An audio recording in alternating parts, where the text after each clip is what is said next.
How to win friends and influence people. Dale Carnegie. किताब की बातों को आसानी से समझा जा सके, इसीलिए कहानी के माध्यम से समझाया है। कल्पना करो कि तुम एक ऐसे व्यक्ति हो जो अपनी सोशल स्किल्स को बेहतर बनाना चाहता है। तुम चाहते हो कि लोग तुम्हारी बात सुने, तुम्हें पसंद करें और तुम्हारी राय को महत्व दें। लेकिन असल में जब तुम किसी ग्रुप में होते हो तो लोग तुम्हारी बातों पर ध्यान नहीं देते। तुम्हें लगता है कि तुम्हारी बातों का प्रभाव नहीं पड़ रहा। अब सोचो कि अगर तुम्हारे पास कोई ऐसा रहस्य होता जिससे तुम हर किसी को प्रभावित कर सकते, दोस्त बना सकते और लोगों को अपने विचारों से सहमत कर सकते। डेल कार्नेगी की यह किताब ठीक यही सिखाती है। अब मैं तुम्हें कुछ कहानियों और उदाहरणों के जरिए इस किताब के सिद्धांतों को समझाऊंगा, जिससे तुम इन्हें अपनी जिंदगी में आसानी से लागू कर सको। इस किताब को आसानी से समझने के लिए 3 भागों में बांट दिया है। भाग 1, लोगों से व्यवहार करने की मूलभूत तकनीकें, आलोचना, निंदा और शिकायत करने से बचो चलो, कहानी के माध्यम से समझते हैं। राहुल एक ऑफिस मैनेजर था।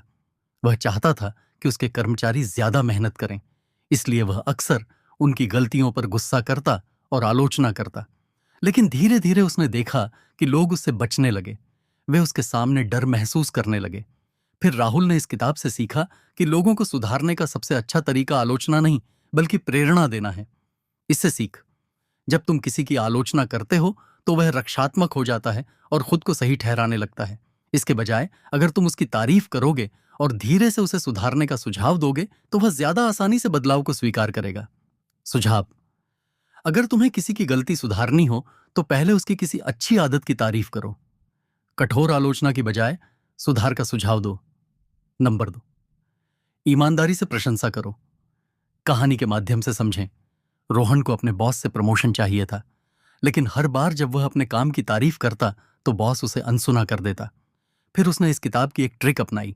उसने अपने बॉस के अच्छे गुणों की सच्चे दिल से प्रशंसा करनी शुरू की। धीरे धीरे उसका बॉस उसे पसंद करने लगा और जल्द ही रोहन को प्रमोशन मिल गया। सबक: अगर तुम चाहते हो कि लोग तुम्हें पसंद करें तो उन्हें यह महसूस कराओ कि वे खास हैं। लेकिन याद रहे, तुम्हारी तारीफ नकली नहीं होनी चाहिए। टिप: हर किसी में कुछ न कुछ अच्छा होता है, इसे पहचानो और ईमानदारी से सराहना करो। चापलूसी और प्रशंसा में फर्क होता है। चापलूसी में स्वार्थ होता है, प्रशंसा में सच्चाई। नंबर 3, लोगों में इच्छा जगाओ। कहानी के माध्यम से समझें। एक बार एक पिता अपने बेटे से चाहता था कि वह धूम्रपान छोड़ दे, लेकिन जब उसने सीधे कहा, सिगरेट छोड़ दो, ये खराब है, तो बेटे ने इसे नजरअंदाज कर दिया। फिर उसने एक नई रणनीति अपनाई। उसने बेटे से पूछा, क्या तुम चाहते हो कि तुम्हारी सांसें ताजगी से भरी हों और तुम्हारा शरीर फिट रहे? बेटे ने जवाब दिया, हाँ बिल्कुल। तभी पिता ने कहा, तो तुम्हें खुद यह तय करना चाहिए कि तुम्हारे लिए क्या सही है। और क्या हुआ? बेटे ने खुद सिगरेट छोड़ दी, क्योंकि उसे लगा कि यह उसका खुद का निर्णय था। सबक: अगर तुम चाहते हो कि लोग तुम्हारी बात माने तो उन्हें ऐसा महसूस कराओ कि यह उनका अपना निर्णय है। सलाह: लोगों को आदेश मत दो, बल्कि उन्हें सोचने का मौका दो। अगर तुम किसी से कुछ करवाना चाहते हो तो उनकी इच्छाओं को समझो और उसे उसी के फायदे के रूप में पेश करो। भाग 2, लोगों को पसंद आने के तरीके। नंबर 1, दूसरों में वास्तविक रुचि दिखाओ। कहानी के माध्यम से समझें। अमित एक बिजनेसमैन था, लेकिन उसकी सेल्स नहीं बढ़ रही थी। उसने देखा कि जब भी वह कस्टमर्स से मिलता तो वह सिर्फ अपने प्रोडक्ट्स की बातें करता।